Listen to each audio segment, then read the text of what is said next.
Everyone, welcome to my our channel. আমি অঙ্গনা। আমি তোমাদেরকে আজকে রেসিপি শেয়ার করব আজকে এই বৃষ্টির দিনে। তো আজকের রেসিপিটা শেয়ার করব এটাই যে আজকে লইটে মাছের ঝাল আর লইটে মাছের চপ।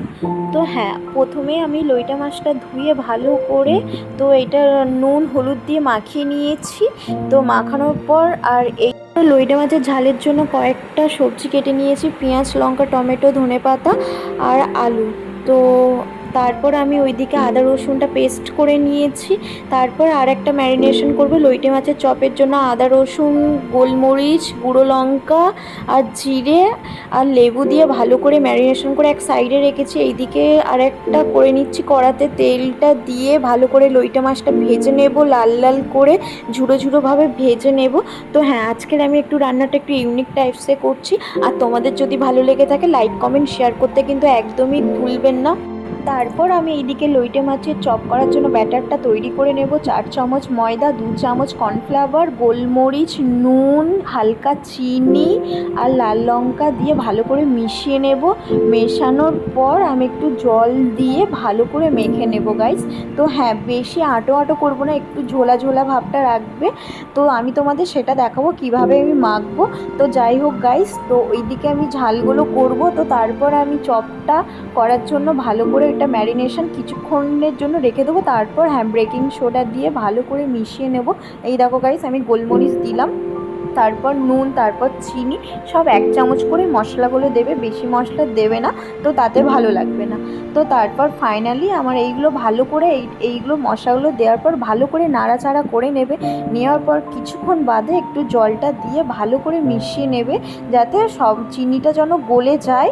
তো একটু ওয়েট করেই করবে, তাড়াহুড়ো করবে না। জিনিসটা যদি ভালো মচমচে সুন্দরভাবে টেস্টি খেতে চাও তাহলে একটু ধৈর্য ধরবে, হুটোপাটা করবে না। তো যাই হোক, ভালো করে আমি মিশিয়ে নেব। মিশানোর পর তারপর ওখানে জল দিয়ে আমি ব্যাটারটা তৈরি করে কিছুক্ষণ রেখে দেবো, কারণ চিনিটা আছে তো ওই জন্য। তারপর আমি লোটে মাছটা এইদিকে ভাজার পর তুলে নেওয়ার পর তারপরে আমি এইদিকে পেঁয়াজটা দিলাম। ওই তেলের মধ্যে পেঁয়াজটা ভালো করে একটু লাল লাল ভালো করে ভাজার পর তারপর আমি দেব আলু। তারপর আমি আলুর পর দেব লঙ্কা, ভালো করে একটু ভাজা ভাজা করে নেব। তো গাইস দেখো, আমি পেঁয়াজটা আমি ভালো করে ভাজছি।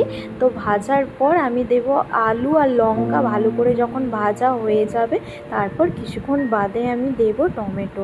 তো যাই হোক গাইস, যদি আমার এই আজকে এই ইউনিক রেসিপি ভালো লেগে থাকে লাইক করবে। হ্যাঁ, সবাই হয়তো লইটে মাছ খাও, কিন্তু হ্যাঁ, ইউনিকটা এই কারণে বললাম আমি একটু ঝালটা একটু অন্যভাবে করব। আর লইটে মাছের চপটা হয়তো সবাই অন্যভাবে করো, আর আমি তোমাদেরকে দেখাবো আজকে লইটে মাছের চপটা কতটা ক্রিস্পি হয় আর কতটা সুন্দর হয়, মচমচে হয়, সেটাই দেখাবো। তার জন্য আমি একটু ইউনিকই বললাম। হ্যাঁ, আমার রেসিপি যদি তোমরা ফলো করে থাকো আর যদি ভালো লেগে থাকে লাইক কমেন্ট শেয়ার করতে কিন্তু একদমই ভুলবেন না। তারপর আমি একটা আদা রসুন দিয়ে ভালো করে মশলাটার সাথে আলু পেঁয়াজটা ভালো করে কষিয়ে নেব। কষিয়ে নেওয়ার পর আর আমি এখানে দেখো, ওখানে কষানোর পর বেশিক্ষণ না, আমি একটু স্টিমে দিয়ে দিলাম। তারপরে আমি এই বসে আছি ব্যালকনিতে, তারপরে এই নড়ে চড়ে আমি কথা বলছি মায়ের সাথে। ব্যাটারটার সাথে একটু চুবিয়ে ভালো করে আমি এখানে ভাজতে শুরু করে দিয়েছি। এখানে লইটে মাছটা আমি হালকা একটু জলও দিয়ে দিয়েছি আর মাছটাও দিয়ে দিয়েছি। এইদিকে আমার ঝালটাও হচ্ছে আর ওইদিকে হচ্ছে লইটে মাছের চপটাও হচ্ছে। তো দেখো গাইস, দেখে কেমন লাগছে তোমরা কিন্তু লাইকটা করো। আর হ্যাঁ, ফাইনালি আমার লইটে মাছটা দেখো পুরো লাল লাল হয়ে গেছে। আর তোমাদের জাস্ট বলে বোঝাতে পারো না, ভেতরটা খুব মচমচে হয়েছে আর খেতেও খুব সুন্দর হয়েছে। তো যাই হোক, দেখো গাইস ব্যাটারটা কতটা সুন্দর হয়েছে। আর তোমরা যদি করো এলে ব্যাটারটা সেমই করার চেষ্টা করবে যদি এরকম মচমচে লইটে মাছের চপ খেতে চাও। তো গাইস, তারপর ফাইনালি দেখো আমার এই দিকে লইটে মাছের চপও হয়ে গেছে। তারপর আজকে বললো প্যানকেকের জন্য 2 কাপ ময়দা, ডিম, পেঁয়াজ লঙ্কা গুঁড়ো লঙ্কা, ম্যাগি মশলা আর চাট মশলা আর হালকা একটু তেল আর নুন ভালো করে জল দিয়ে একটু ভালো করে মাখিয়ে নেবে। মাখানোর পর গাইস কিছুক্ষণ ওয়েট করবে, ওর সঙ্গে কিছুক্ষণ ওয়েট করার পর তো তারপর দেখো গাইস আমি কত সুন্দরভাবে মাখিয়ে নিয়েছি। তোমরা পারলে তোমরা চিনিও দিতে পারো, তো আমি চিনিটা দিইনি, একটু ঝাল ঝাল খাবো বলে। তো দেখো গাইস, পেঁয়াজ আর লঙ্কাটা ফাইনালি আমি কেটেও দিয়েছি। তো তোমাদেরকে একটা কথাই বলবো, ময়দার মধ্যে ময়দাটা যতটা পরিমাণ সেরকম পরিমাণ তোমরা পেঁয়াজ আর লঙ্কাটা একটু সেম পরিমাণ, একটু পরিমাণ হিসাবে কেটে দিও। বেশি বেশি হলেও ভালো লাগবে না। হ্যাঁ হ্যাঁ, আর ডিমটা কিন্তু আমি দুটোই দিয়েছি, পারলে যদি ডিমটা একটু বেশি পরিমাণ দেওয়া যায় তাহলে আরও বেশি টেস্টি হয়। তো যাই হোক, এই বৃষ্টির ওয়েদারে তোমরা বাড়িতে এই জিনিসটা বানিয়ে খেও। উপকরণ দিয়ে কত সুন্দর যে টেস্টি খাবার, তোমরা না করলে বুঝতেই পারবে না। একবার ট্রাস্ট করে দেখতে পারো। হ্যাঁ, আর বাড়িতে 10 মিনিটের মধ্যে রান্নাটা করতেই পারো। তো তোমরা দেখতেই পারো যে এই রান্নাটা কতটা সুন্দর হয়।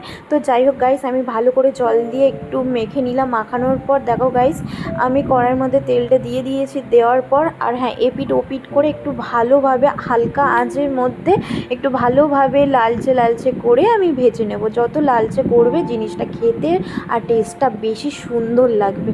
তো গাইস দেখো, কত লইটা মাছ, এত লইটা মাছ আমি কেটে আর ফাইনালি আমার সব কিছু মানে কাটার ভিডিওগুলো আর আগে দেইনি, তাই আমি এখনই শেয়ার করলাম। তো কেটে আর আমি রান্নাবান্না করেছি। হ্যাঁ, যদি ভালো লেগে থাকে তাহলে আমার চ্যানেলটাকে সাবস্ক্রাইব করে দিও আর একটা লাইক। তো আবার ভিডিওতে আসছে গাইস, সবাই ভালো থেকো, সুস্থ থেকো, টাটা।